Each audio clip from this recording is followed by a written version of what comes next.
네, 안녕하세요. 박근필의 예, 피플 인사이트 박근필 작가입니다. 오늘은 사전에 예고해 드렸듯이 무공 작가님을 모시고 진솔한 대화를 나눠보도록 하겠습니다.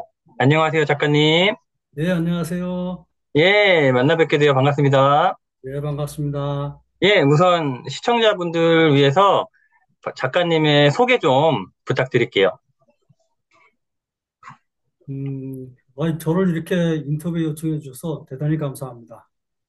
저는 그 군생활 30년을 마치고 그리고 은퇴를 해서 작가로 전업한 전업 작가입니다. 지금은 이제 제가 주로 처음에 역학을 많이 연구했어요. 그 역학을 연구하면서 역학책을 지금 한 10권 정도 출간을 했고 이번 달에도 이제 마지막 10권째가 지금 현재 출간되어 나올 예정입니다. 그리고 금년부터 제가 이제 역학 외에 다른 에세이하고 자기계발 에세이 책을 이제 쓰기 시작했어요. 그러면서 이제 사자성어를 위주로 해가지고 자기 실현에 관한 그런 책을 전자책으로도 출간을 했고 지금도 준비 중에 있습니다. 네, 일단은 자기소개 해주셔서 고맙습니다. 제가 시청자분들을 위해서 또 조사한 거를 토대로 조금 더 보태볼게요. 그래서 네, 행복을 추구하시는 분이고 자아 실현을 되게 중요시 하시는 분입니다. 그리고 방금 말씀하셨듯이 글을 쓰고 책을 쓰시는 작가이시고요. 뭐 사회복지사 경험이라든지 뭐 심리 상담, 그다음에 역학 공부, 그다음에 역학 서적 출간 이러한 경력이 또 있으시고 역시나 아까 말씀해 주셨지만은 군인이셨다가 현재는 작가로서 왕성하게 활동을 하고 계시죠.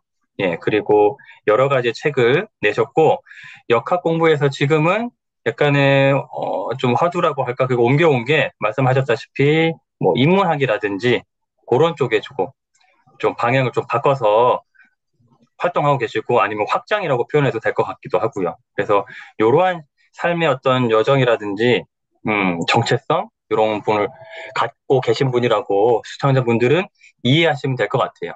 어떻게 소개가 잘 됐을까요, 작가님? 어때요? 아유, 아주 그냥 훌륭한 설명입니다. 예, 감사합니다. 조금만 더 보태면, 최근에, 어쨌든, 근래에 출간하신 전자책 위주로 말씀드리면, 나에게 하고 싶은 말이란 책도 있었고요. 뭐, 은퇴하고 뭘 하지? 라는 것도 있었고, 가장 최근에 전자책은 제가 알기론, 자기계발 지혜라는 책입니다. 그래서 요거와 관련된 거는 추후에 이따가 또 말씀을 아마 나눌 예정이라 가지고 시청자분들은 참고를 하시면 될 것 같습니다. 그러면은 본격적인 대화를 나누기 앞서 가지고 제가 보통 첫 번째 질문으로 드리는 건데 무공이라는 뭐랄까 이렇게 닉네임, 별명 아니면 필명이랄까? 예, 요거를 지금 사용하고 계신데 요게 어떤 의미일까요, 작가님? 예, 제가 퇴직하고, 제가 대학원에서 이제 심리상담 공부를 했어요. 그 심리상담 공부를 하면서, 진정한 나를 한번 찾아보자. 그럼 나를 찾기 위해서는 어떻게 할 것인가? 그래서, 모든 걸 일단 비우고 시작하자. 라는 개념에서 제가 일단 무공이라는 말을, 단어를 떠올렸습니다. 그러니까 없을 무자에 빌공자자. 그래가지고 완전히 하나도 없는 상태에서 새로운 나를 한번 만들어 보자. 그런 마음으로 이제 무공이라는 이름을 제가 만들고 그때부터 쓰기 시작했습니다. 아, 그러면은 일종의 새로운 출발, 제로 예, 베이스에서 리셋 이런 개념이 되겠네요. 예, 그렇죠. 네네, 알겠습니다. 일단은 무공이란 의미에 대해서 제가 이제 확실하게 이해를 했고, 본격적인 이제 질문, 대화를 한번 나눠보도록 할게요. 지금 말씀을 들으면서 문득 생각이 든 건데, 사전에 준비한 질문은 없었지만은, 군인으로서 군 생활을 한 30여 년 가까이 하신 걸로 지금 제가 들은 것 같은데, 예, 결코 짧지 않은 기간이잖아요. 예. 일단은 그러면은 뭐 일반 회사원이라 치면은 정년 은퇴처럼 완전 만기를 채우고 이제 전역을 하신 거예요? 아니면은 그런 거를 좀 일부 남기고 스스로 이제 자발적으로 전역을 하신 건가요? 어떤 정년 케이스인가요? 퇴직입니다. 아, 그런가요? 예. 어이구, 그러면은 정확히 한 몇 살 정도의 군인을 생활을 시작하신 건가요? 제가 군의를 20살 때 시작해가지고 네. 50세에 제가 정년퇴직을 했습니다. 그러면은 30년, 전 감이 어쨌든 안 와서 저도 물론 한 직업에 10년 넘게 몸을 담고 있긴 하지만 30년은 참 감이 안 옵니다, 사실. 이 30년 동안 어떤 경험을 하셨고 어떠한 일들이 있으셨을지. 그거를 뭐 지금 짧은 시간 안에 말씀을 다 꺼내시기는 어렵겠지만 그러면 그 30년을 돌아보면 반추해 보면은 군인으로서의 삶, 생활 어떠셨어요? 군인은 하나의 저는 이제 직업으로 이용했기 때문에 직업 군인으로서의 삶이라고 그렇게 말씀드릴 수가 있겠죠. 그래가지고 직업군이지만 일반 회사원들 생활하고 거의 뭐 다를 바는 없습니다. 단지 군복을 입고 있고 예? 국가라는 대상을 그 기업에 제가 이제 취업을 해서 그곳에서 봉사를 한 이제 그런 상태라고 보시면 되겠죠. 그러면은 뭔가 자의에 의해서, 즉, 난 군인이 될 거야라는 어떤 바람이라든지 내가 원해서 군인이 되신 건가요? 아니면은 어떤 여타 상황 때문에, 원치 않았지만 군인을 하시게 된 건가요? 어때요? 제가 20살 때 이제 고등학교를 졸업하고 그리고 이제 저 나름대로의 꿈을 펼치기 위해서 제가 사실 저는 이제 뭐냐면 상고를 다녔습니다.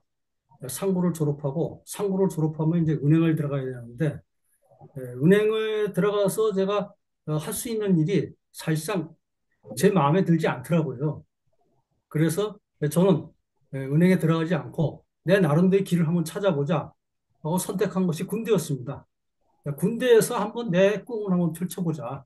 그리고 제가 지원을 해서 20살 때 지원을 해서 군에 들어간 겁니다. 그러면은 되게 여러 가지 선택지랄까 옵션이 있으셨을 텐데, 예. 그 중에서 왜 굳이 또는 왜 하필 군인이었을까요? 예를 들어서 그 전부터 뭔가 군인에 대한 호기심이라든지 관심이 있으셨던 건지 아니면은 여러 가지 대안 옵션 중에서 따져보니까 나의 적성이라든지 체질이라든지 뭔가 맞을 것 같다? 뭐 어떠한 이유 때문에 이제 최종적으로 군인이라는 걸 결정하시게 되었을까요? 제가 이제 고등학교 때에는 이제 문예부 활동을 하면서 이제 학생 기자 활동을 했거든요. 그리고 이제 학생 기자 활동을 하면서 글을 쓰기 시작했었는데 그때 제가 사회에 나가서 특히 은행 같은 데 가서 이제 일을 하게 되면은 이건 한 기계적인 인간밖에 더 되겠는가? 그럼 나로서의 내 삶이 찾을 수 없지 않는가라는 생각에서 이제 군은 어느 정도 폐쇄된 지역이 폐쇄된 환경이고 그곳에선 주어진 임무를 수행하면 되는 것이지 다른 어떤 면은 없다. 그럼 자기 개발을 하기 위해서는 가장 좋지 않은 영역이 아닌가 그런 생각에서 제가 군을 선택한 것입니다. 근데 어떻게 보면 다른 측면에서 뭔가 생각을 해보면 군은 일종의 뭐 편견일 수도 있지만은 자율성이 좀 제한된, 즉 위에서 내리는 어떤 오더 명령에 의해서 이뭐 어떤 임무를 수행하거나 활동을 해야 되니까 자율성이 되게 제한되잖아요. 그러한 측면은 어떻게 작가님에게 부정적으로 작용하거나 그러진 않았을까요? 그런 면은 없었어요. 왜냐하면 군이란 자체도 어떻게 보면 이제 폐쇄된 환경이고 그 안에서 임무를 수행하는 체제지만은 자기 자신이 자기 개발을 위하여는 충분한 공간이 됩니다. 음, 지금 이제 군에서 전역하신 분들이 지금 현재 많이 활동을 하는 이유가 그 상태에서 자기를 확장시키는 어떤 계기를 만들었기 때문에 그런 것이죠. 네. 그러면은 30년을 다시 어쨌든 반추해 봤을 때 정말 다양한 경험을 하셨을 텐데, 그 중에서 뭐 예컨대 가장 기억에 남거나 또는 가장 뭐 힘들었거나 그러한 시기는 언제였을까요? 뭐 힘들었다기보다는 예? 제가 저는 이제 이 군에서 이제 주로 행정 업무를 많이 봤거든요. 행정 업무를 보니까는 행정을 한 곳에서 이렇게 계속적으로 이제 근무를 못 하고 계속 다녀야 됩니다. 음, 계속 이제 부대 이전을 해야 되기 때문에 통상 한 1년에서 1년 반, 길게는 2년 정도 있다가 항상 부대 이동을 합니다. 그럼 음, 그에 따라서 이제 가족들을 같이 데리고 이사를 해야 되는 문제가 있거든요. 그럼 30년 동안 무려 한 20여 번의 이사를 해야 되는 그런 어려움이 있었고, 그다음에 네, 가족들을 특히 이제 아이들 음, 법에는 많은 지장이 있는 건 사실입니다. 그런 면에서 많이 어려움이 있었지 않겠나. 네, 지금도 생각해봐요. 그렇군요. 그러면은 예를 들어서 군인으로서 1년, 2년, 5년, 10년, 20년, 30년 이렇게 계속 시간이 지날 때마다 뭔가 미래에 대한 이제 준비랄까?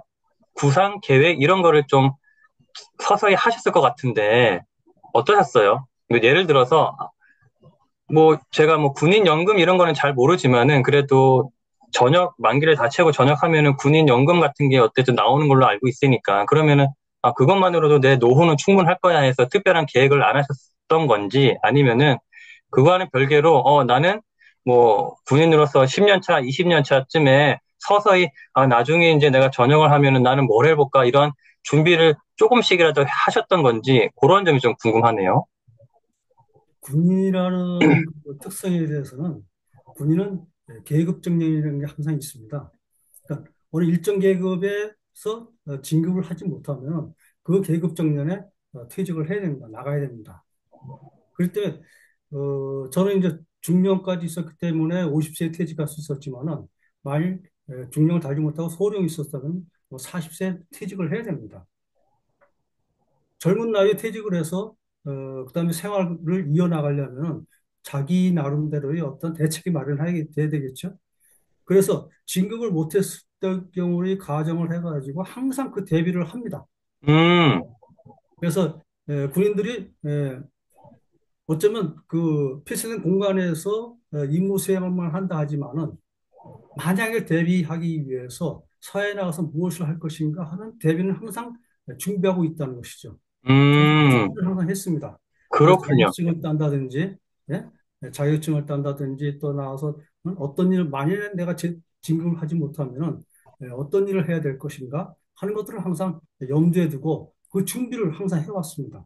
그렇군요. 그러면은 그 준비들 중에서 구체적으로 뭐 어떤 게 있을까요? 예를 들어서 뭐 여러 가지 뭐 한 10개를 준비했다 치더라도 그중에서 그래도 난 가장 어떤 거를 하고 싶다. 이러한 뭔가 선호되는 게 있었을까요? 어때요?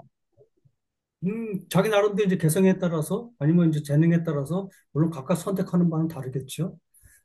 저 같은 경우는 이제 사회복지사를 염두에 두었고, 음, 그다음에 퇴직하게 되면 사회복지사선의 활동을 하고 싶다. 그래서 사회복지사 자격증을 갖다가 획득을 하게 됐고, 네. 뭔가 내가 일을 하기 위해서는 나 나름대로의 개인적인 어떤 재능이 필요하겠다. 그래가서 이제 컴퓨터 활용 능력이라든지, 예? 이러한 어떤 자격증을 제가 습득을 하고, 그 음, 사회에 대비하는 그런 훈련을 항상 했습니다. 네. 그러면은 군인들이 그냥 단순하게 나라만 지키고 뭐 국방의 의무만 다하고 그죠? 그런 걸로만 생각하면 안 되겠네요. 어떻게 보면은 일반 직장인보다도 더 열심히 자기 개발에 노력하고 힘쓰는 군인들이 많겠다, 그죠? 예, 그렇습니다. 네, 아까 분들 자체가 이게 자기 네네네. 개발을 하지 않으면은 음, 만약에 진급을 하지 못한 경우에는 사회 나가서 아무것도 할 일이 없거든요. 그리고 음, 노동이랑 그거밖에는 할 일이 없지 않습니까? 그렇기 때문에 그렇죠. 항상 자기 개발을 할 수밖에 없는 그러한 여건에 있다고 볼 수도 있겠죠. 네, 또 새로운 점을 또 알게 됐습니다. 또 다음 질문으로 넘어가 보면은 그래서 이제 은퇴를 하시고 결국에는 글을 쓰는 어떤 업이라고 해야 되나? 방향을 설정을 하셨어요. 근데 아까 전에 잠깐 말씀 중에서 고등학교 때인가 문예부 이러한 경험도 말씀을 하셨었는데, 즉 어렸을 적부터 뭔가 쓰는 거에 대해서 큰 거부감이 없거나 좋아하셨거나 이러한 걸로 제가 이해가 되는데, 어쨌든 은퇴 후에 이제 쓰는 삶, 작가로서의 삶을 뭔가 선택하시거나 결정하시게 된 결정적인 어떤 계기가 있거나 어떤 이유, 이런 게 있다면 좀 듣고 싶네요. 저는 이제 중학교 때부터 이제 책을 읽길 좋아했습니다. 그 방과 후에는 제가 학교 도서관에 가가지고 책 읽는 거 상당히 좋아했거든요. 근데 당시에 이제 뭐냐 방과 후에 책을 읽다가 가방을 잃어버리는 이제 일이 일어났어요. 제 가방이 없어진 거예요. 책을 읽다 보니까. 가방을 잃고 집에 와서 이제 부모님한테 혼이 났습니다. 그리고 도서관 출입 금지라는 아예 명령을 받았죠. 음, 그래가지고 이후부터 이제 도서관에 가지 못했어요. 그렇지만 항상 책을 읽고 싶은 그 마음은 상당히 제가 열망을 가졌었고, 그렇지만 책을 읽을 기회는 사실 그 당시에는 없었어요. 그 당시에는 뭐 이렇게 도서관이 많은 것도 아니고 학교 도서관이나 아니면 이제 서울에는 이제 남산 도서관이라고 있는데 그런 곳이나 그 외에는 책을 읽을 수 있는 만한 공간이 사실 그렇게 많지 않았습니다. 그렇기 때문에 항상 책을 읽고자 하는 그런 이제 열망을 항상 가지고 있었고 그리고 이제 군에 있으면서도 항상 책은 제가 계속 읽는 이제 그런 습관을 들여왔었거든요. 그리고 이제 전역 후에 제가 이제 사회복지사로 활동하기 위해서 사회복지기관에서 이제 활동을 하면서 예, 주로 이제 봉사 일을 많이 했습니다. 봉사 일을 하다 보니까는 뭔가 이 사람들을 위해서 내가 글을 써야 되겠다 하는 생각이 들더라고요. 근데 그 당시에 내가 어떤 에, 다른 이제 지금처럼 그 자기계발 에세이라든지 뭐 이런 에세이를 쓸 생각을 하지 못하고 뭐냐면 이 사람의 인생에 대해서 뭔가 도움이 될 수 있는 길이 없을까? 아니 또한 내 자신을 갖다가 확실히 찾기 위해서 뭔가 새로운 길이 될 수 없을까? 하고 시작한 것이 역학 공부였습니다. 음, 학 분야에서 뭔가 좀 돌파구를 한번 마련해보자. 그래가지고 역학을 공부 시작하게 된 거죠, 제가. 그리고 그 관련 분야에 대해서 이제 책을 쓰기 시작했고, 그걸 갖다가 이제 계속 하다 보니까는, 이제는 뭔가 자기 개발 분야에 대해서 책을 써야 되겠다 하는 생각이 또 들고, 그래서 이제 블로그에다가 이제 자기 개발 분야를 계속 이제 연습을 하게 된 것이죠. 그러면은 여러 가지 어쨌든 또 대안 중에서 왜 또 하필 역학이었을까라는 게 또 궁금하고요. 두 번째는 제가 역학에 대해서 또 잘 모르다 보니까 역학이란 게 쉽게 설명하면 이런 거다라고 설명을 좀 듣고 싶기도 하고 그러네요.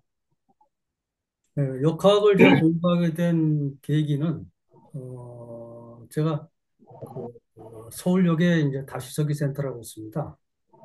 그곳에 이제 어, 그 노숙자들을 이제 상담하기 위해서 제가 그 간 적이 있었거든요. 그곳에서 한 2년간 제가 상담을 노숙자 대상으로 상담 봉사를 했었는데 그 사람들을 상담하면서 이 사람들 인생이 왜 이렇게 됐을까? 그게 궁금해지더라고요. 음, 그래가지고 이 사람들 인생을 갖다가 왜 이렇게 됐는지 그런 근본적인 문제가 뭐가 있지 않겠는가? 예? 하면서 이 사람들의 사주가 궁금해지더라고요. 음, 그럼 이 사람들의 사주가 도대체 어떻게 된 것이 있대? 이러한 인생을 살게 되고 이 사람들은 도대체 구제받을 수 없는 사람들인가? 예? 왜 그런 생각을 했냐면은 이 사람들을 상담을 하면서 계속 뭔가 좋은 길로 이끌어 나가려고 노력을 해도 항상 갔다가 다시 제자리 리턴하는 그런 경향이 있어요. 그렇기 때문에 그걸 보면서 이 사람들은 뭔가 운명적으로 이걸 해야 될 만한 그런 운명이 있지 않겠는가. 이런 생각에서 이제 그러면 이 사람들 사주를 내가 한번 연구해서 풀어보자. 그럼 뭔가 해답을 찾을 수 있을 것이다. 그래가지고 제가 직접 그 사주 공부를 해서 이 사람들 사주를 갖다가 풀려고 노력을 해봤습니다. 그게 하나 첫 번째 계기가 된 것이죠. 그리고 그 계기를 통해서 그리고 그걸 통해서 나 자신도 알 수 있지 않겠는가. 항상 나는 내 자신에 대해서 궁금하고 도대체 나도 왜 이런 삶을 살아야 했을까 하는 상황을 갖다가 한번 여기서 한번 풀어보자. 그리고 제가 이제 시작하게 된 거죠. 그러면은 그 역학 공부를 하신 이후에 뭔가 일종의 그러한 궁금증이라든지 그런 게 좀 풀리셨나요? 도움이 됐나요? 어때요? 역학은 이제 일반 사람들이 하나의 이제 어떤 그 운세풀이로서 기lum을 예측하는 이제 그러한 것으로만 받아들이고 있는데 역학을 깊이 공부해서 들어가다 보면 굉장히 깊은 심오한 철학이 있습니다. 그 안에는. 역학은 우리 자연하고 똑같습니다. 자연의 현상에서 에, 바로 나온 것이 역학이거든요. 그래서 역학은 중국의 이제 그 도교에서 이렇게 비롯됐다고 볼 수도 있어요. 도사들의 당시 이제 도사들이죠. 도사들이 자기 수행을 하기 위한 하나의 어떤 방편으로 역학을 연구한 것이죠. 이것이 음양오행이라는 것이거든요. 그래서 주역도 음양오행의 일환이고 그리고 모든 역학이 이 음양오행에서 뭐든지 다 이루어지고 그리고 그 역학에 의해서 우리 옛날에 고려 조선이라든지 옛날 에, 고대 중국의 모든 역사는 이 음양 오행에 의해서 역사가 다 이루어집니다.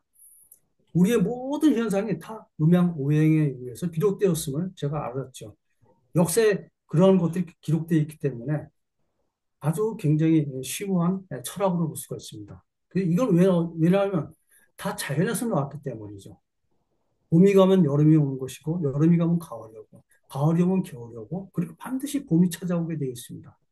어제 입추가 지나고 나니까 선선한 바람이 불더라고요. 당연한 결과입니다. 우리 인생도 이와 같습니다. 그래서 인생도 이와 같이 봄, 여름, 가을, 겨울에 인생 그런 순환을 겪게 되고 그 순환에 따라서 우리는 예, 그 순환 속에서 살아가는 하나의 존재가 되거든요. 그래서 인간도 하나의 자연 속에서 있는 존재이기 때문에 그 존재 속에서 예? 나의 역할이 무엇인가, 내가 해야 할 일이 무엇인가, 내가 왜 지금 이렇게 살아야 하는가 하는 것도 우리가 알 수가 있습니다. 그래서 그런 것들을 알게 된다면, 아, 내가 지금 해야 할 일이 뭐구나 하는 것을 스스로 깨우칠 수 있는 거죠. 여름에 어, 닥치면은 여름에는 더우니까 내가 시원한 곳을 찾아야 되고, 예? 그리고 여름에 내가 해야 할 일은 뭐고, 아, 초목들은 여름에 결실을 갖다 익히기 위해서 잎을 번성시키고, 그 다음에 뜨거운 태양을 스스로 받아들이면서 과실을 숙성시키는. 그리고 이제 가을이 되면 과실을 갖다가 더 튼실하게 숙성시키기 위해서 잎을 떨어뜨리는, 낙엽을 지게 하는 그러한 이제 어떤 순환 패턴을 갖는 거거든요. 우리 인생도 마찬가지입니다. 이것이 청년기, 소년기, 청년기, 장년기, 노년기를 지나면서 바로 그러한 패턴을 똑같이 겪습니다. 음, 이에 자연에 대입해서 보는 것이 역학입니다. 그러면은 그 역학 공부를 하면서 아까 전에 예컨대 노숙자분의 상담이라든지 그런 거를 진행할 때 결국에는 어떤 실질적인 좀 도움이라든지 그게 있으셨나요? 어때요? 그게 좀 궁금하네요. 많은 도움이 됐죠, 제가. 아, 그런가요? 예, 예. 그러면은 좀 더 구체적으로 어떤 측면에서 그게 도움이 됐을까가 궁금해졌어요. 이 사람이 어떠한, 예를 들어 운명, 그분들, 어떠한 사주, 어떠한 팔자 때문에 이러한 삶을 살게 되었을까, 이런 게 이제 궁금하셔서 역학이라든지 그런 공부하게 되셨는데, 공부한 이후에 그게 구체적으로 어떠한 측면에서 좀 뭔가 그분들한테 상담하는 측면이든 아니면 그분들의 삶을 이해하는 측면이든 어떤 측면에서 이게 실질적인 도움이 되는지가 궁금해졌어요.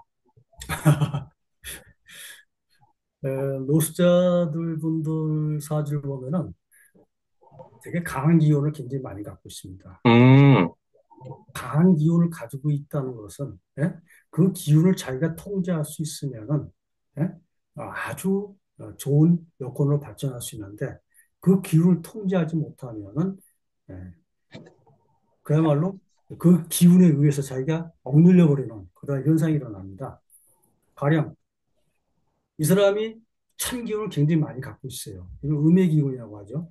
음의 기운을 많이 갖고 있는데, 그럼 음의 기운을 이 사람은 활용을 해가지고 그 재능을 발전시키면은 이 사람은 남들보다 뛰어난 재능을 발휘하면서 사회적으로 두각을 나타낼 수 있습니다. 하지만 이 사람은 그 음의 기운을 갖다 자기가 다스리지 못하기 때문에 그 기운에 오히려 억눌려가지고 자기가 헤어나지 못하는 그런 상황에 처해 돼요. 그래서 그것을 알게 되면은 내가 이 음의 기운을 가지고 내가 이걸 갖다가 극복해 나가야 되겠다 하는 의지를 갖다가 가져야 되는데 문제는 이 사람들이 그 의지조차 없다는 겁니다.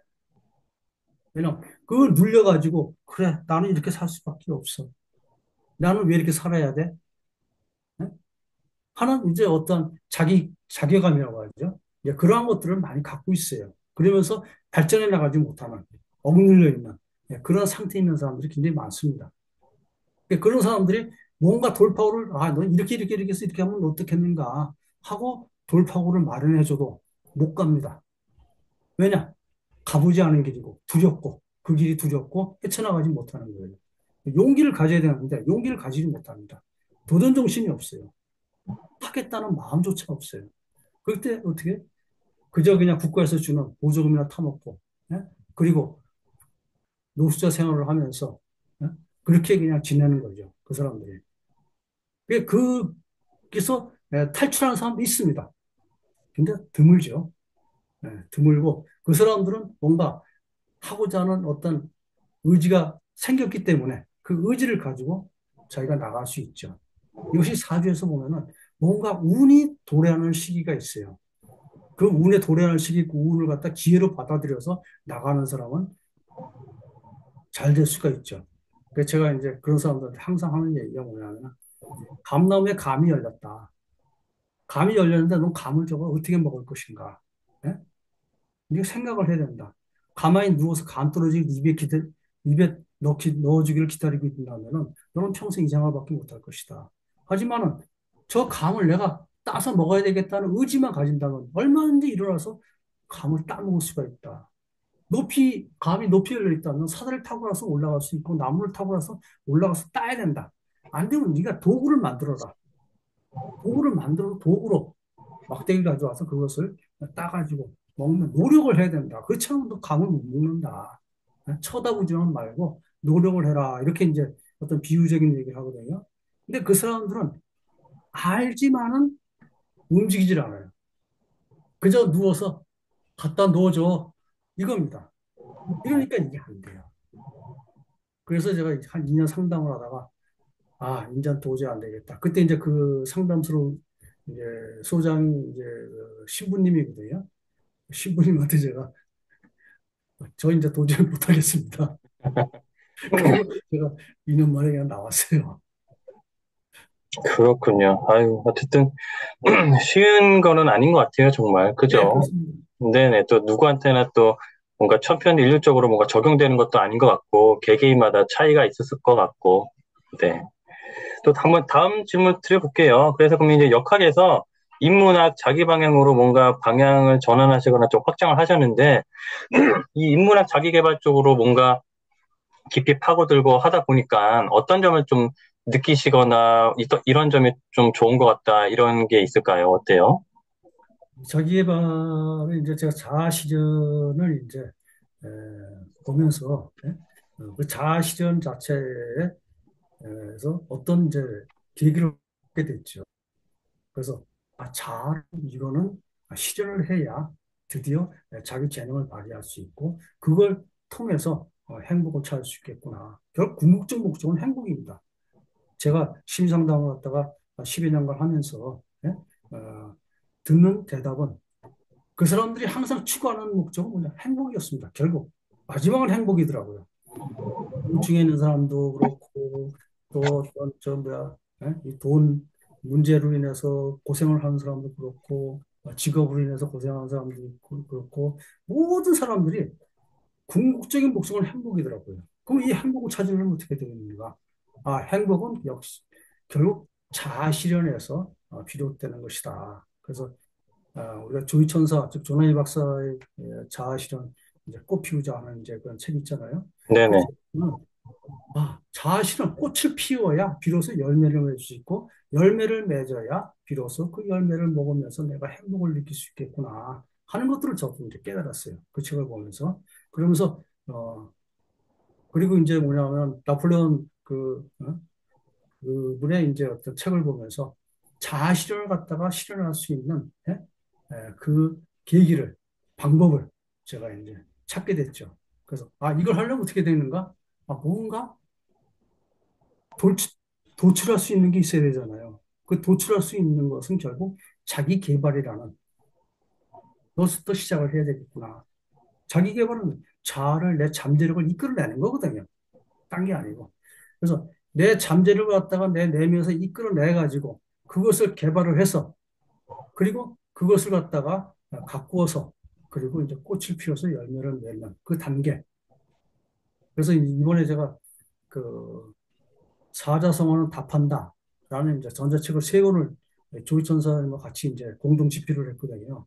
그래서 이제 곧 이제 출간을 할 예정인데 그 책에서 이제 내용에서 제가 이제 사자성어를 통해 가지고 자기 개발하는 방법, 그 다음에 그 개발한 재능을 그다음에 성장시키는 방법, 그리고 그걸 가지고 이제 자아를 실현하는 방법, 이세 군데로 나눠서 제가 이제 전자책을 엮었어요.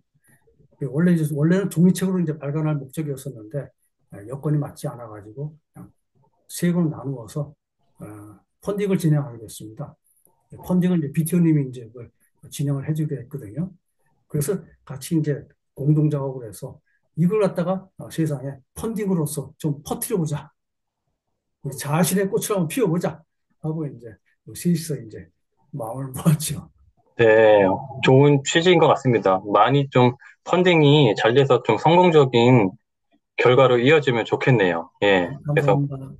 조이천사 조남희 작가님이라든지 BTO 분, 뭐 익숙한 이름이 나와서 또 반갑기도 하고, 네. 그러면은 또 질문 하나 드릴게. 이 자아실현이라는 게 많이들 얘기를 하고 사람들이 많이 들어서 익숙한 단어이긴 해요. 그죠? 근데 예, 그렇죠. 이게 뭐랄까 약간 관념적이고 추상적이라서 자아실현이 뭔가 하면은 또 선뜻 정확히 뭐 한 문장으로 뭐다라고 정의 내리기가 쉽지는 않을 것 같거든요.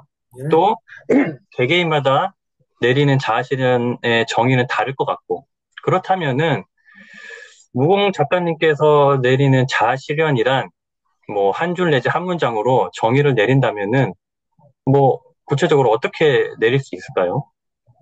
그건 내면에 있는 자기 잠재적인 재능을 이끌어내서 음, 그것을 갖다 개발시키고 성장시키고 예? 꽃을 피워서 열매를 맺는 음, 과정이라고 보면 되죠. 그렇죠? 그러면 키워드가 잠재력, 그 다음에 자신의 어떤 재능, 그 음, 다음에 성장, 그렇죠. 그 다음에 최종적인 어떤 퍼포먼스 성과, 그렇죠. 이런 게 되겠다, 그죠? 그렇죠. 요 일련의 과정이 묶어가지고 자아실현. 예. 그러면은 자아실현을 하기 위해서는 적어도 무공님의 그 정의를 기준으로 접근을 하자면 부단히 뭔가 노력을 해야 되겠다, 그죠? 자기 개발을 하기 위해서.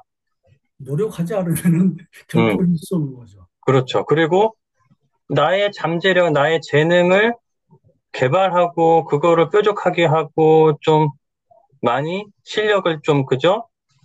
높이기 위해서는 결국 나에 대해서 잘 알아야 되는 게 우선순위겠네요. 그죠? 그렇죠. 예, 내가 뭘 좋아하고 뭘 잘하는지 못하는지 이런 걸 알아야지 아, 내가 이걸 좋아하고 이걸 잘하네. 그러면 이제 그쪽 방향으로 좀 더 이제 파고들고 나아갈 수 있는 거니까. 예, 맞습니다. 그러면은 무공님은 현재 자아 실현을 이루신 상태인가요? 아니면 아직 진행 중 ING인가요? 어때요? 진행 중이죠. 또. 음, 그렇군요. 그러면은 언제 그게 완성될 것 같거나 아니면은 자아 실현의 어떤 완성의 기준이랄까? 그거는 어떻게 그러면 보시고 계신 거예요? 나는 이러한 시점 내지 이런 어쨌든 뭔가 기준이 부합하면은 나는 이제 자아 실현을 이룬 거야라고 이제 말씀을 할 수 있을까요? 무공님 개인의 기준으로 봤을 때는 어때요? 사람마다 음, 자기 자신의 목적이 있고 목표가 있겠죠. 그럼 자기 자신이 생각하는 그 목적과 목표에 이른다면 자아실현은 이미 완성이 됐다고 볼 수가 있겠죠. 그건 사람마다 다 다르다고 볼 수 있겠죠. 네? 우리 이제 작가님이나 저나 생각하는 이제 이루고자 하는 그 목적, 목표, 이건 다 다르지 않겠어요? 같을 수는 없죠. 그래서 사람마다 원대한 그런 커다란 목적을 갖고 있는 사람도 있을 것이고, 작은 목적을 갖고 있는 사람도 있을 것이고, 그 목적을 이루기 위한 목표 역시 마찬가지일 겁니다. 그래서 그걸 갖다가 어떻게 이뤄 나갈 것인가 하는 것은 각자 에, 개인의 몫이라고 할 수 있겠죠. 그래서 그 길에서 자기가 성취감을 느낀다면, 행복감을 느낀다면 전 잘은 실현됐다고 저는 볼 수가 있겠죠. 그렇게 생각하거든요. 궁극적인 목적은 역시 행복이니까. 그래서 행복을 갖다가 내가 찾았다? 아, 지금 행복해? 그런 자아는 이미 실현됐다고 볼 수가 있겠죠. 그 행복이 어떤 행복이냐에 따라 다르겠죠. 자기가 생각하는 어떤 목적이나 네? 목적에 부합된 그런 행복이라면 자아는 분명히 실현됐을 것입니다. 그리고 목적에 자기가 목적을 갖다가 달성하기 위해서 하나의 커다란 목표를 세우는데 그 목표 자체가 최종적인 목표냐 아니면 중간 목표에 따라 또 다르겠죠. 중간 목표를 하나하나 설치해 나가면서 그걸 갖다 달성해 나가면서 느끼는 작은 행복도 있겠죠. 그럼 그건 그 가운데에서 작은 자아 실현을 했다고 볼 수가 있겠죠. 이런 작은 자아 실현이 쌓이고 쌓이고 모이고 모여서 커다란 자아 실현을 또 이뤘다고 할 수 있겠죠. 그래서 자아 실현하는 것은 어떤 하나의 커다란 이런 개념적인 얘기보다도 우리가 각자가 가지고 있는 하나의 특성과 재능과 또한 그런 노력, 이걸 통해서 얻는 하나의 행복이라고 저는 그렇게 얘기하고 싶습니다. 네, 그리고 말씀을 듣다 보니까 또 이러한 개념이 될 수도 있겠네요. 예를 들어서 어떤 최종적으로 딱 하나의, 한 사건으로 이루어지는 게 자아 실현이 아니고 그냥 일종의 과정 개념으로 음, 예, 순간순간 계속 자아 실현을 이루고 느끼고, 그죠? 딱 한 번에 최종적인 어떤 목표로 과정에서 막 가다가 결국에는 딱 한 번에 어떤 결과를 이루거나 성취를 해서 이제 자아 실현 이뤘다 끝 이게 아니고 그냥 그 과정마다 자아 실현이 될 수도 있는 이런 개념으로 이해를 해도 될 수도 있겠다, 그죠? 예, 그렇죠. 네, 우리가 이제 알겠습니다. 작가가 이제 책을 쓴다고 하면은 글쓰기를 하잖아요. 그럼 글쓰기를 하기 위해서 내가 무슨 책을 써야 되겠다. 내가 주제를 뭘로 정해야 되겠다. 그럼 그 주제를 통해서 내가 글을 어떻게 써야 되겠다. 목차를 정하고, 예? 그리고 목차에 따라서 이제 글을 하나하나 써내가면서 하는 과정. 결국 뭐냐?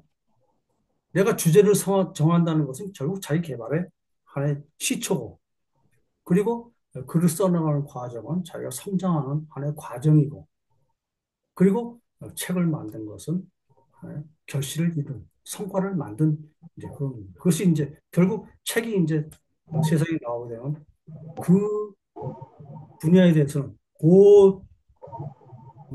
그 주제에 대해서는 내가 잘을 실현했다고 볼 수가 있겠죠. 이것이 이제 네, 작은 자아 실현이 되겠죠. 그렇겠네요. 그러면은 작가님의 자아 실현을 이루기 위한 과정에서 글쓰기는 어떠한 역할을 하고 있을까요? 글쓰기는 나를 성장시키기 위한 하나의 그 과정이라고 볼 수 있겠죠. 그래서 나 자신을 성장시키고, 즉, 내 내면에 있는 생각들을 이끌어내서 그걸 갖다 글로 표현하고 그 글로 표현해가지고 이것을 사람들에게 보여줌으로써 그 사람들에게 뭔가 내가 도움을 줄 수 있다는 이제 그러한 또 목적에 부합이 되겠죠. 그럼 그 목적에 부합이 된다면 내가 자신을 한 것이고 그 목적에 부합이 안 된다면 내가 결국 자신은 안 될 것이죠. 그래서 음, 그 목적에 부합되기 위해서 는 부단히 글을 쓰고 예? 그리고 그것은 계속적으로 이어나가는 아마 내가 죽기 전까지는 아마 계속돼야 하는 그러한 일이라고 저는 생각하고 있죠. 그러면 작가님에게 자아 실현을 이루기 위해서 글쓰기는 대단히 중요한 비중을 차지하고 있겠다, 그죠? 지금은 그렇죠. 거의 뭐 절대적인 비중이라고 봐도 될까요? 예, 그렇습니다. 네, 알겠습니다. 그러면 또 다음 주제 질문을 한번 넘어가 볼게요. 독서도 꾸준히 하시고 열심히 하시는 걸로 알고 있는데, 예, 주로 뭐 어떠한 책을 위주로 읽으세요? 지금은 이제 자기계발 위주로 제가 책을 읽고 있습니다. 자기계발 책을 쓰기 위해서 이제 그쪽으로 책을 주로 읽고 있고, 그 외에는 이제 그 에세이 쪽으로 제가 이제 저 책을 읽고 있습니다. 그러면 작가님만의 뭔가 독서를 할 때 습관이라든지 뭐 독서법 이런 게 따로 있을까요? 어때요? 저는 이제 책을 굉장히 좋아했고, 책을 그냥 아무 책이나 다 읽었습니다. 분야 관계없이. 어, 어떤 장르 책이라도 제가 이제 책을 읽는 걸 좋아했었는데, 그 책을 읽다 보니까는 뭔가 뚜렷한 어떤 결집점이 없어요. 그래가 요즘은 이제 자기계발하고 이제 에세이를 읽으면서 제가 그 분야에 대해서 책을 주로 읽으면서 책을 저는 이제 지금은 완독을 하지 않습니다. 책을 이제 옆에 놔두고 그리고 이제 제가 필요할 때 이게 엊그제 받은 이제 작가님 책인데 고맙습니다. 이 책을 안 읽은 책이 제가 보여서. 이 책을 이제 옆에 놓고 그리고 저는 아침에 이제 명상을 하면서 이 책을 그냥 중간 정도 뭐 제가 펼치고 싶은 걸 이게 펼칩니다, 제가. 펼치고 이제 읽기 시작합니다. 아, 나는 특별한 존재다라고 생각하면서 하는 게 좋다. 제목 좋네? 그래. 그럼 특별한 존재다? 이걸 어떻게 생각해야 될까? 하는 것을 이제 명상을 시작합니다. 그리고 제가 명상한 거와 그다음에 책 내용을 보면서 나하고 좀 공감할 수 있는 부분도 있겠네. 아, 이 점은 내가 좀 배울 수 있는 분야구나. 에? 이 점은 내 의견하고 좀 상치되는데, 이건 내가 어떻게 받아들여야 될까? 이런 의미로 요즘은 이제 책을 읽고 있습니다. 음, 되게 본받을 만한 독서법인 것 같아요. 저도 뭐, 감사합니다. 예, 그 시청자분들이라든지 온라인에서도 말씀드리는 방법과 좀 일맥상통하는 것 같아서. 그러니까 그저 책장을 넘기기 위해서 그죠? 한 권을 끝내기 위해서 읽는 것보다는 지금 작가님처럼 군데군데 어쨌든 나한테 뭔가 와닿는 부분, 그래서 잠시 멈췄다가 생각하고 말씀하신 대로 저자와 이제 그때부터 대화가 시작되는 거죠. 그렇죠. 이 부분 대화죠. 공감이 되네. 이 부분은 작가는 이렇게 생각하네. 내 생각은 어떻지? 음, 나도 뭐 일부 공감해. 근데 일부는 공감하기 좀 어렵네. 일부는 전혀 나와 다르네. 뭐 이런 식으로 그죠? 계속 이제 대화를 주고받고 혼자 스스로 질문하고 답하고 이런 게 말 그대로 독서인 거잖아요. 그죠? 그렇죠. 맞습니다. 그냥 글자 하나하나, 문자, 활자 하나하나를 그냥 텍스트를 보는 게 독서가 다는 아니니까. 맞아요. 예, 그래서 독서 하시는 분도 늘 말씀드리지만은 그냥 읽기 위한 독서를 하지 말고 뭔가 좀 깊이 사유하고 뭔가 좀 내 것으로 체화할 수 있는 그런 독서를 하는 게 좋지 않을까 싶네요. 예, 맞습니다. 체화가 맞습니다.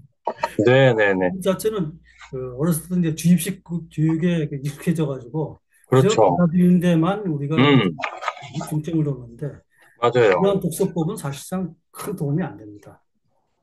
뭔가 사색적이고 예? 그렇죠. 내 주관을 통해서 뭔가 나를 이끌어낼 수 있는 내 생각을 이끌어낼 수 있는 음, 독서법이 권장돼야 될 것 같습니다.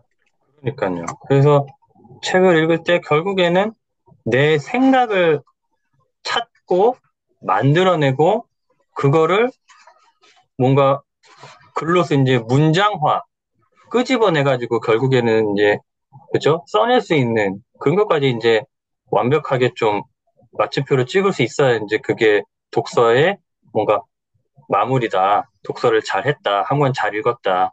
그게 그렇다고 말을 할 수 있을 것 같아요. 그죠? 예, 맞습니다. 네. 그러면은 작가님에게 독서는 글쓰기에 어떠한 뭐 영향을 미치거나 어떠한 관계로 이해될까요? 책을 읽으면서 제가 이제 그 사색한 제 생각을 이끌어낸 이제 그런 것들이 이제 나한테 체화가 됐잖아요. 그럼 그건 이제 결국 내 생각이 되는 거예요. 예? 물론 이제 작가님이 쓰신 책이고 그 주제로 제가 그런 생각을 하고 사색을 했지만 그걸 나한테 체화시켜서 내 것으로 만들었기 때문에 결국 내 생각이고 에, 내 것입니다. 그럼 그걸 통해 가지고 나는 그 생각으로 글을 쓸 수가 있는 것이죠. 내가 내 사자성어를 하나씩 이제 주제를 삼아서 이제 글을 쓰고 있는데 그 사자성어에도 전부 이제 그러한 생각들을 녹아서 있다고 볼 수가 있겠죠. 그러면은 최근에 읽으신 책 중에 뭐 가장 좀 인상 깊거나 한 그런 책이 있을까요? 어때요? 최근에 읽은 책 중에서 에, 제가 나폴레온 실책을 굉장히 좋아하거든요. 음, 그 책은 제가 수시로 옆에 놓고 보면서 제가 책을 읽고 있습니다. 그럼 이 책을 왜 계속 내가 그 읽었던 또 읽고 또 읽고 또 읽고 하는가 하는 것은 그 안에 굉장히 심오한 비법이 담겨 있기 때문에 제가 처음에 그 시크릿이라는 책이 있었죠. 그 책을 읽고 이게 가능할까 음, 하는 생각을 제가 많이 했었어요. 근데 시크릿 자체는 어떤 하나의 그 그냥 이상적인 예? 그러한 이야기밖에 안 되지 어떤 방법론을 이끌어내지 못하더라고요. 그 방법론을 어디서 찾았냐면 바로 나폴레옹 실책에서 찾았습니다. 그래서 그 사람은 이 방법론을 갖다가 제시를 하고 있어. 이것을 갖다 어떻게 내 잠재력을 이끌어낼 수 있는 건가 하는 걸 자세하게 소상하게 그걸 알려주고 있습니다. 그래서 지금도 저는 카페 갈 때 책을 이제 책 좀 보러 카페 가자. 그리고 이제 책을 한 권 들고 카페 가면 의뢰 들고 가는 게 바로 나폴레옹 일책입니다. 음, 그래 그 책을 가서 제가 뚝 펼쳐놓고는 한 10페이지도 못 읽어요 사실은 한 1시간 동안에. 근데 그 책을 10페이지를 보면서 꾸준히 제가 한 문장 읽고는 원서 보면서 생각을 하고 예? 커피 한 잔 먹으면서 생각을 하고 이러고 앉아있으면 한 10페이지가 1시간이 금세 지나갑니다. 근데 그 시간 동안에 나는 그 10페이지에서 얻는 그 인사이트는 상당한 거죠. 음, 내 마음을 확장시켜주고 내 사고를 확장시켜주고 아주 마음이 맑아지는 그런 음, 경험을 많이 얻습니다. 그러면 그 자리에서 바로 그냥 핸드폰으로 제가 글을 쓰든지 아니면 집에 와서 제가 글을 쓰든지 해서 글을 갖다가 그걸 주제로 해서 제가 또 글을 써요. 그러면 아주 굉장히 제 마음 자체가 행복해집니다. 네. 그게, 나, 뭐, 몇 시간 동안, 뭐, 10페이지밖에 못 읽었어. 뭐, 이렇게 접근할 게 아니고, 그죠? 예, 예, 뭐, 1시간이, 2시간이도 한 페이지, 2페이지만 읽었다 쳐도, 거기서 말씀하신 대로 계속 생각에 생각 꼬리를 물고 하면은 내 사고가 확장되고, 그죠? 그게 훨씬 더 좋은 거니까. 뭔가 페이지 수에 목숨을 걸거나, 빨리 읽어야 된다는 거에 목숨을 걸거나, 다독에 목숨을 걸거나, 그런 거는 좀 지양해야 되지 않을까. 아까 전에 말씀드린 거와 뭐 연장선인데, 그죠? 예. 한 권을 읽더라도 제대로 읽고, 뭐, 김종화 작가님 말씀하신 것처럼 어떤 지점에서 멈추기 위해서 읽는다. 책은. 마지막 페이지를 보기 위해서, 책을 덮기 위해서 읽는 게 아니고, 순간순간 작가님이 하신 것처럼, 이 부분에서 일단 멈춰. 이 문장, 나한테 와닿았어. 그죠? 그러면 잠시 책을 덮고, 이렇게 또 생각을 하는 거죠. 그죠? 이게 무슨 의미지? 이게 나한테는 어떤 의미로 다가오지? 뭐 이런 식으로, 그죠? 이게 진짜 독서이지 않을까 싶네요. 맞습니다. 네. 근데 적지 않은 분들이 일종의 강박이죠. 여러 요인이 있을 거예요. 시간이 부족하니까 삶 자체에서 24시간인데 그 중에서 뭔가 책을 읽어야 되는 시간 자체도 부족하고 또 막 거기에 비교라는 게 또 들어가다 보니까 남들은 뭐 금방 막 한 권, 두 권, 세 권 막 읽고 있는데 나는 지금 이것밖에 못 읽었네? 독서에서도 또 비교를 하고 경쟁을 하게 되니까 그건 정말 불필요한데, 그죠? 음, 그렇죠. 그러니까요. 독서는 그냥 독서로서 접근을 해야 되는데, 예, 나 이만큼 읽었어. 난 쟤보다 많이 읽었어. 뭐 난 쟤보다 빨리 읽어. 막 이런 정말 어떻게 보면 쓸데없는 그죠? 이런 걸 좀 내려놓을 필요가 있을 것 같습니다. 어유 당연합니다. 네, 제가 코로나 때 이제 도서관을 다니면서 어, 그때 이제 뭐 잘 어디 이제 나가지도 못하고 그러니까 이제 제가 도서관을 많이 갔어요. 근데 도서관에 가면 책들이 많이 있잖아요. 그럼 이 책을 내가 읽기 위해서는 내가 속독법을 좀 익혀야 되겠다. 음, 그걸 또 했었어요. 음, 속독법을 익혀가면서 책들을 보다 보니까 음, 책은 빨리 읽었는데 음, 남는 게 없어.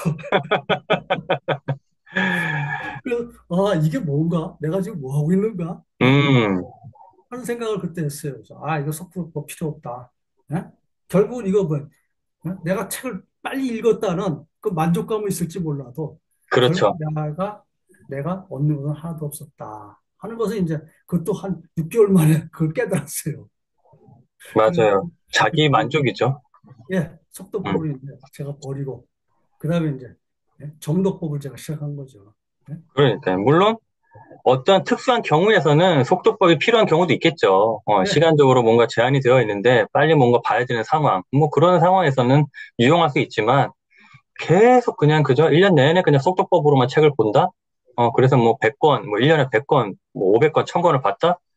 그게 뭐 무슨 의미가 있을지, 그렇게 읽어서 얼마나 머리에 남거나 그 사람 삶에 남았다고 말을 할 수 있을까 싶습니다. 그죠? 그래서 물론 자신만의 독서법을 찾고 자기한테 맞는 독서법을 하는 게 가장 맞겠지만은 어쨌든 요컨대 너무 책을 경쟁하듯이 어, 보지는 말자.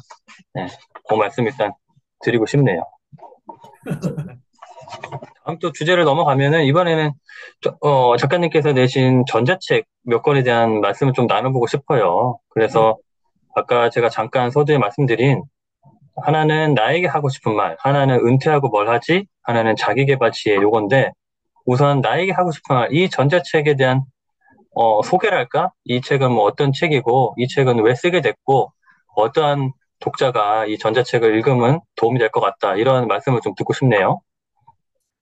나에게 하고 싶은 말은 일종의 이제 어, 제가 제 자신에게 음, 하고 싶은 말인데 제가 어렸을 때부터 예?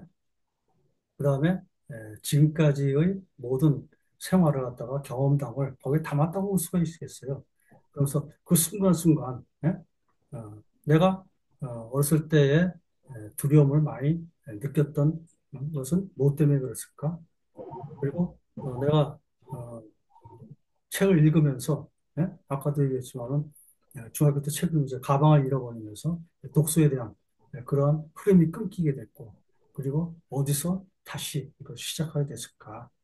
그다음에 공생활을 통해서 내가 직업군인으로서 아니 직업으로서 제가 영위하게 된 그 목적은 무엇이었을까? 그 과정이라든지 그리고 이제 은퇴 후에 제가 글을 쓰게 된 어떤 계기 거기도 이제 자아실현을 하기 위한 뭔가 그런 계기, 그 다음에 과정, 이런 것들을 이제 제가 벌써 스스로에게 이것을 왜 이렇게 어, 해야 됐을까? 음. 하고 있을까? 해야 될까? 이거를 제가 질문하면서 쓴 글입니다. 그러면 일종의 뭐랄까 자서전 회고록 이런 성격의 네, 책이라고 보면 맞습니다. 되겠다, 네, 그죠? 그렇죠. 네. 네, 뭐 그거를 쓰는 과정에서 그러면은 예상을 하면은 뭔가 자기 삶에 좀 정리도 되었을 것 같고, 이러한 일이 있었지, 이러한 생각을 하며 살았지, 이러한 좋은 시간이 되었을 것 같아요. 집필하는 과정에서. 예, 맞습니다. 네. 그러면은 은퇴하고 뭘 하지? 이 책에 대한 또 소개랄까, 주제랄까, 이런 또 설명을 또 듣고 싶네요. 그거를 이제 제가 그 은퇴자의 삶이라는 어떤 그 네이버 카페가 있어요. 그 카페를 우연히 제가 보게 됐는데 거기 보면 은퇴를 준비하는 사람들, 또 은퇴한 사람들이 거기 이제 카페에 들어와서 회원 들어와가지고 여러 가지 얘기를 하고 있더라고요. 음, 아, 이 사람들 필요한 게 무엇인가 생각을 해보니까, 아, 이 사람들도 은퇴 후에 자기가 어떻게 살아야 되는가 하는 문제를 굉장히 심각하게 고민들을 하고 있더라고요. 그럼, 아, 이 사람들에게 내가 한 것들을 교훈 삼아서 이 사람들에게 한번 제시해 주자. 음, 목적으로 쓴 것입니다. 음. 그러면은 구체적으로 어떠한 내용을 담고 있나요? 어떤 방법론이라든지 어떤 거를 실행해라 이러한 개념일까요? 아니면 어떤 마인드셋 관련일까요? 어떨까요? 저는 이제 그 제가 은퇴 후에 작가가 된 음, 과정을 거기 아, 보면서 어, 누구나 이렇게 은퇴 후에 글을 쓸 수 있고 또 글을 음, 다른 자기 취미를 살려가지고 네, 자기가 하고 싶은 일, 또 자기가 잘하는 일 음, 이런 일을 가지고 은퇴 후에는 얼마든지 자기 삶을 살 수가 있다. 음, 그것을 이제 하나의 덕질로서 음, 발전시켜서 그것을 직업으로 삼을 수도 있고 취미로 삼을 수도 있고 또 음, 삶의 재미도 삼을 수 있고 그러기 위해서는 무엇이 필요하다. 우선 경제적인 여건이 일단 갖춰줘야 되겠죠. 경제적인 여건을 일단 갖춰야 될 것이다. 그럼 그 경제적인 여건을 갖추기 위해서는 내가 은퇴 후에 살기 위해서는 경제적인 여건을 갖추기 위해서 무엇을 해야 될 것인가? 그리고 내가 은퇴 후에 나의 생활을 하기 위해서는 내가 나의 재능을 어떻게 찾을 것인가 하는 것들이 이제 어떤 방법론이랄까? 그 제 경험을 통해서 이제 어떤 교훈적인 얘기를 이끌어낸 것들이죠. 네. 그러면은 이따가 드릴 질문이었는데 지금 드리는 게 더 적절해 보이고 은퇴 후에 어쨌든 작가를 꿈꾸시는 분들이 적지 않단 말이죠. 그러면은 그런 분들에게 뭔가 현실적인 조언을 해준다면 어떤 게 있을까요? 작가를 꿈꾸는 분들은 뭐 자기 글을 쓰고자 하는 분들이잖아요. 그럼 글을 왜 써야 하는, 우선 목적이 있어야 돼요. 음, 목적이 없이 글을 쓴다는 것은, 예? 그, 아무런 그냥 뭐 개념도 없이 그냥, 남들이 쓰니까 나도 쓴다? 음, 그럼 발전하지 못하죠. 음, 내 목적이 있어야 된다. 내 목적이 무엇인가? 우선 내 목적이, 나는 사람들에게 뭔가 도움을 주고 싶다. 음, 자기 개발을 위해서 노력하는 사람들에게 내가 도움을 주고 싶다. 아니면 뭔가 자기 직업을 갖기 위해서 노력하는 사람들에게 뭔가 도움을 주고 싶다. 청소년들에게 예? 어, 재능을 찾기 위해서 뭔가 도움을 주고 싶다. 일단 어떤 하나의 목적을 가지고 그 목적을 실현하기 위해서 예? 글을 쓴다는 이제 어떤 이런 그게 있어야 되겠죠. 그 마음이 없이 그 단순히 그냥 남들 쓰니까 나도 써. 이건 오래가지 못하죠. 그 글은 음, 또 주제도 또 갈팡질팡하고 제대로 예? 이루어지지도 않고 뚜렷하지도 않아요. 목적이 있고 목표를 세워놔야 비로소 내가 그 과정을 갈 수 있는 뚜렷한 길이 될 수가 있는 것이죠. 과정을 만들 수 있는 것이죠. 그 과정을 지금 이제 우리 그 블로그 이웃들 보면은 많은 분들이 그 과정을 잘 실천하고 있는 분들이 굉장히 많아요. 그래서 음, 첫째, 남들에게 도움을 주자. 이것이 안에 커다란 목적이 될 수가 있겠죠. 왜냐하면 글이라고 해서 누가 읽히는 거잖아요.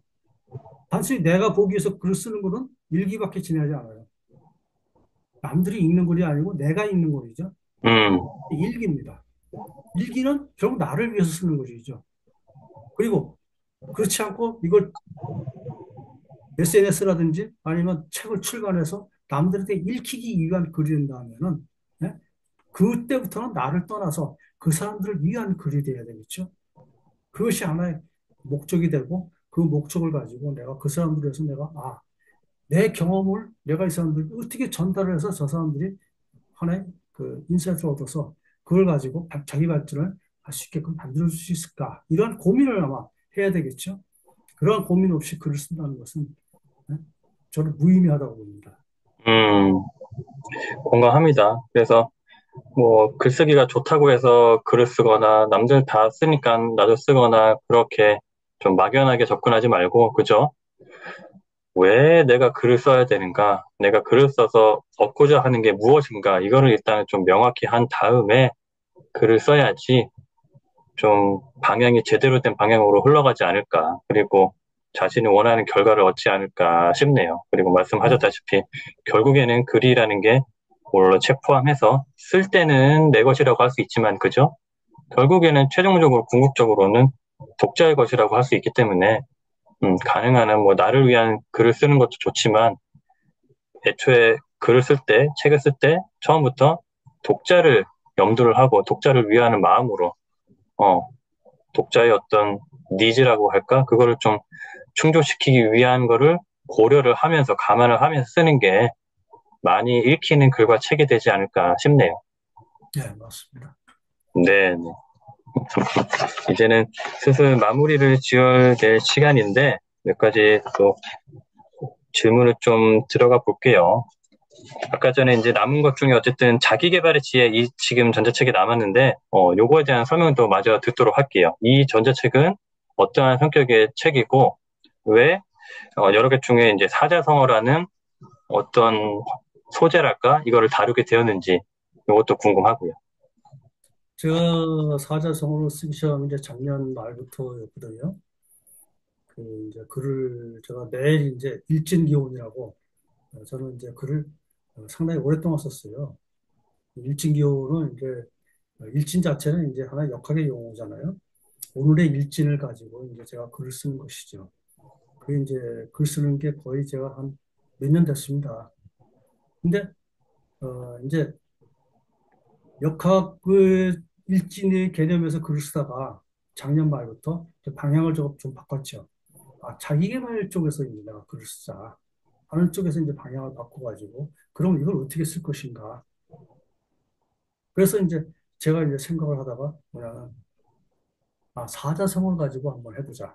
음, 사자성어에서 뭔가 얻을 수 있는 교훈이 있지 않을까. 그래서 최초 이제 사자성어 교훈을 중심으로 제가 그 사자성 갖다 온갖 자료를 또 이제 검색을 다 해가지고 거기서 이제 기운을 발췌하고 그걸 이제 가지고 제가 매일매일 일진 기록을 썼어요. 오늘은 일진이 뭐니까 예? 그 이제 역학 용어로 이제 오늘 이제 갑술일이니까 갑술일에 해당되는 일진은 정신은 뭐다. 그럼 거기에 대한 사자성어는 뭐다 하고 이제 그런 식으로 이제 글을 쭉 써오다가 제가 이제 금년 초부터 방향을 또 바꿨죠. 아, 이걸 굳이 역학에서 갑술이라는 그런 용어를 빼자, 일단. 역학 용어를 빼자. 빼고, 그 다음에 이제 일반인 사람들도 쉽게 알아들을 수 있는 그런 용어로 바꾸기 시작했죠. 음, 그러면서 이제 사자성어를 통해 가지고 그 유래가 무엇이고, 그 다음에 거기서 이제 나는 그걸 통해서 오늘의 내가 경험할 수 있는 또 경험했던 일들을 이끌어내서 이제 예? 아 내가 이렇게 됐으니까 이 사자성어를 통해서 내가 어떤 교훈을 얻을 수 있겠구나 하는 것들을 이제 제가 쓰기 시작했죠. 그게 이제 금년 초부터 이제 시작했습니다. 그래가지고 하다가 이제 조희천사님하고 이제 그 같이 이제 매칭이 되면서 어? 조희 선생님의 자아실현, 난 사자성어, 둘을 합쳐서 글을 한번 써보면 어때? 하고 이제 요청해서 음, 그래가지고 이제 제가 조희 천사님이 나는 금성 여자야, 무공님은 화성 남자야. 그러니까 금성 남자와 화성 남자가 말하는 어떤 이제 사자성어 이야기, 이걸 한번 써보 책을 만들어 보자 하고 이제 지휘를 하신 거죠. 음, 그래가지고 그러면 사자성어하고 자아실현을 같이 결합해가지고 만들어 얘기가 되겠네. 그러면서 그 당시 제가 이제 그 읽은 책이 뭐냐면 이제 고명한 작가의 이제 고전은 답했다입니다. 아, 고전에서 모든 답이 나오는구나. 그러면 사자성어에서 모든 답이 나온다. 바로 그냥 깨달음이 오더라고요. 음, 그래, 사자성어에서 답이 오지. 모든 답은 이 사자성어가 있어. 음, 사자성어에는 모든 고대 지식들이 다 함축돼 있고 응축돼 있는 것이야.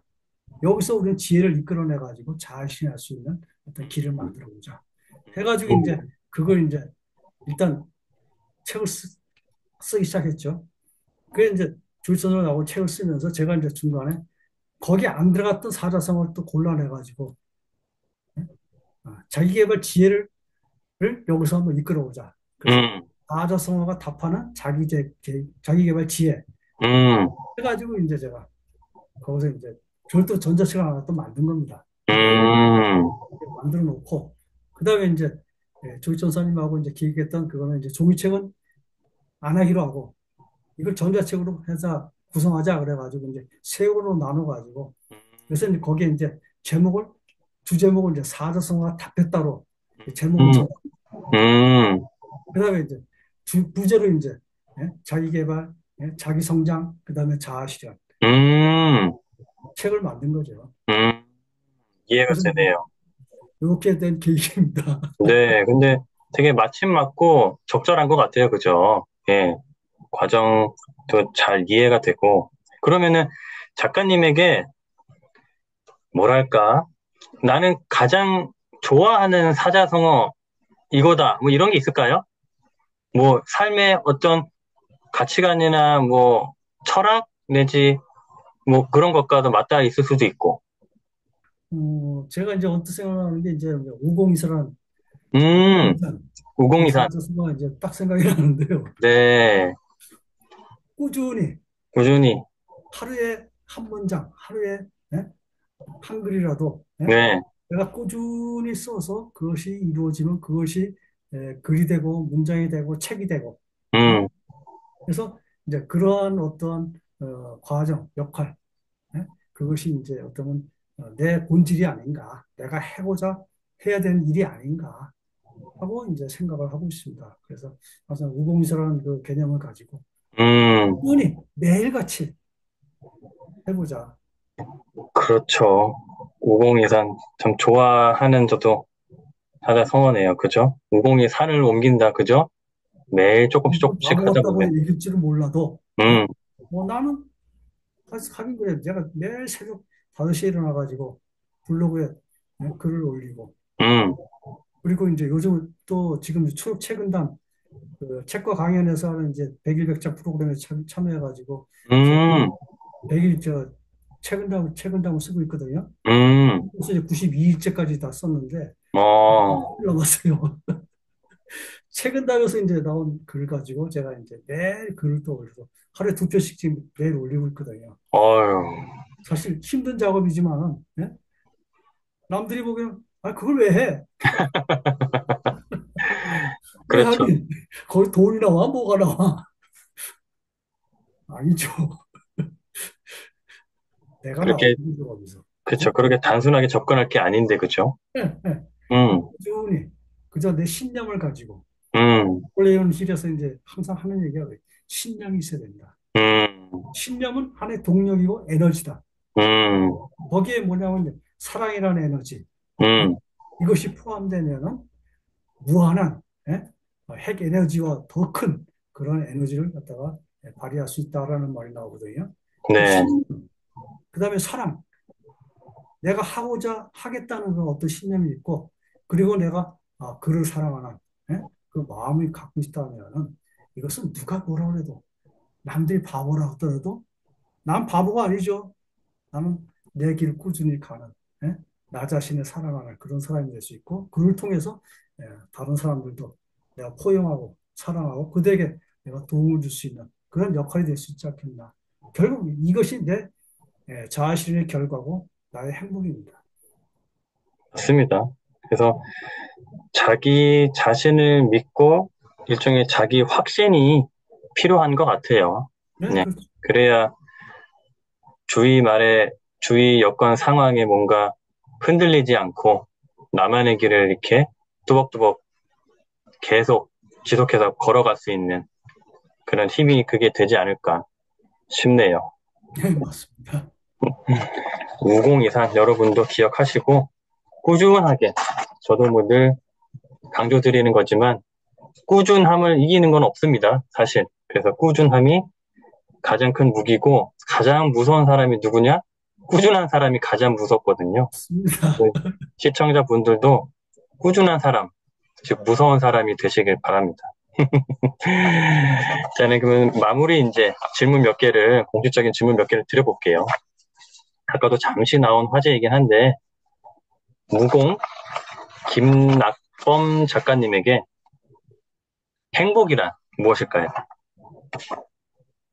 행복이라는 결국은 자아 만족입니다. 저는 그렇게 생각하고 있어요. 만족되지 않으면 결코 행복하지가 않습니다. 우리가 에, 자기 효능감이라고 있잖아요. 자기 효능감이라는 것은 내 자신이 예? 실현 가능할 수 있는, 달성할 수 있는 예? 그러한 일들을 갖다 이루어냈을 때 얻을 수 있는 하나의 커다란 만족감이거든요. 우리가 사과 한 개가 있을 때 배고플 때 사과 한 개는 굉장히 맛있어요. 그렇지만 두 개, 세 개 먹다 보면 점점 맛이 떨어지게 되죠.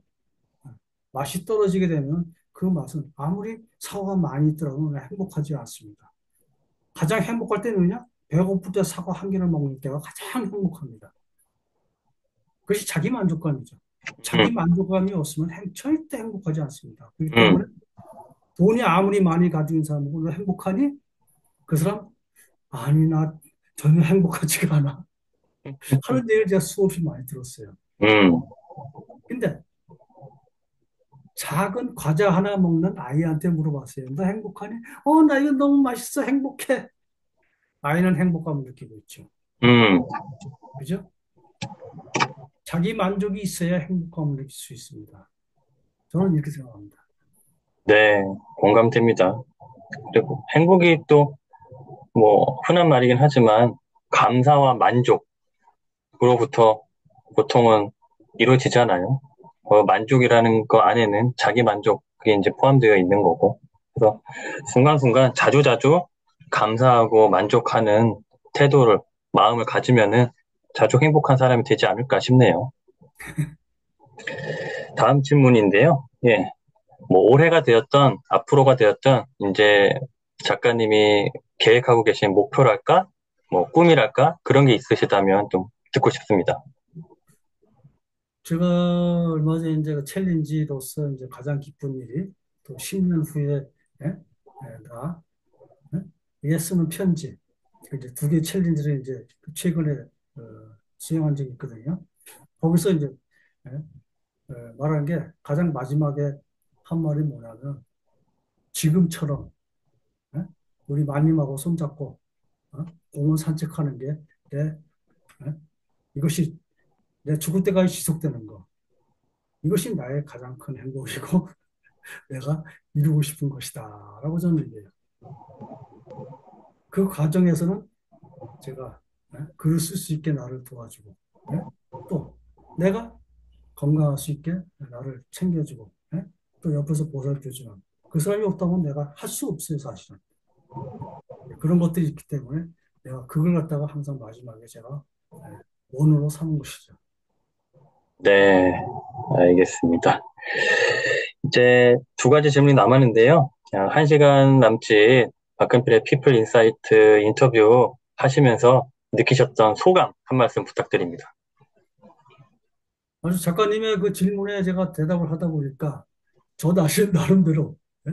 또 다른 어떤 이제 하나의 개념이 생기고 원칙이 생기고 또 이제 하나의 아 내가 이러한 기준을 가지고 앞으로 또 살아야 되겠구나 하는 또 그 기준이 또 생겼습니다. 그래가지고 제가 작가님하고 이제 인터뷰를 하면서 저 자신도 굉장히 어, 보람을 찾고 예? 또 앞으로의 삶이 더더욱 또 행복한 삶이 되겠구나 하고 저는 이제 느끼는 계기가 됐습니다. 아, 다행이고 고맙습니다. 또 그렇게 느껴주시고 생각하셨다니 또 많은 분들도 그런 식으로 또 소감을 말씀해 주시거든요.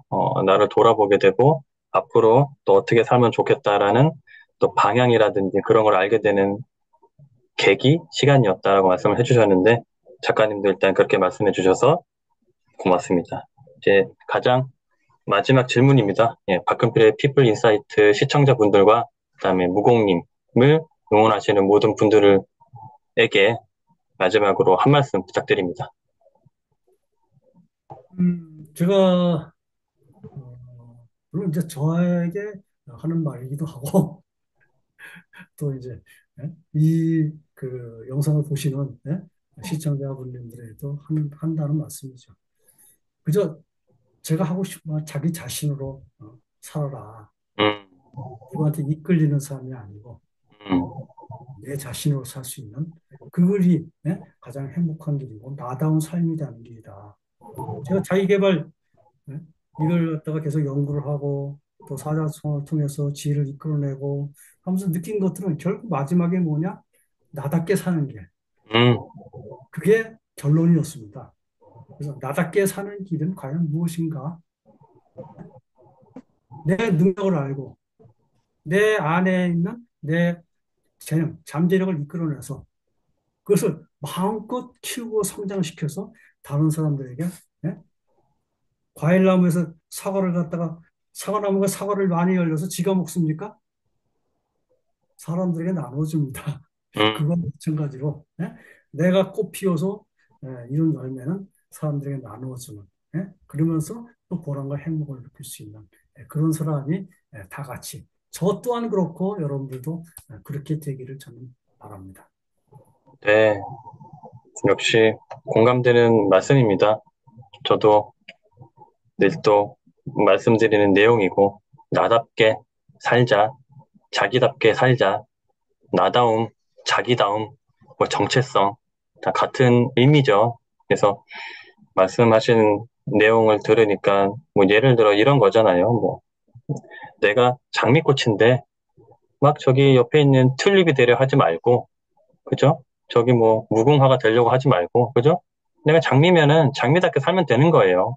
그렇죠. 근데 굳이 뭐 다른 꽃을 시샘하거나 그럴 필요도 없고, 다른 꽃이 되려고 할 필요도 없고, 나는 그냥 나답게 살면 되는 겁니다. 근데 그 과정에서 일단 인간이 한번 세상에 던져지고 태어났으니까 이왕이면은 뭔가 각 개인마다 주어진, 맡겨진 일종의 소명이랄까? 소명의식이 있을 수도 있어요. 뭔가 쓸모가 있을 수 있다는 거죠.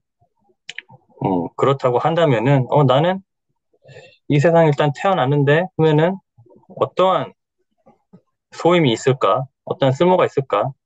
나 자신을 위한 것만 뿐만 아니고, 이 타자를 위해서, 세상을 위해서 어떠한 일을 하고 하며 살다가 이 세상을 떠나면 좋을까? 이런 것도 한번 생각을 해보는 것도 좋을 것 같아요. 그러면은 그 과정에서 뭔가 새로운 아이디어라든지 좋은 게 좀 튀어나올 수도 있는 거고, 네.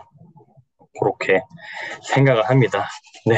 아유, 1시간 넘는 시간 동안 인터뷰 하시느라 수고 많으셨습니다, 작가님. 앞으로도 좋은 글, 계속 좋은 책 많이 써주시고 남겨주시길 바라면서 오늘 박근필의 피플 인사이트 무공 김낙범 작가님과의 인터뷰는 이것으로 마치겠습니다. 고맙습니다, 작가님. 감사합니다, 작가님. 네.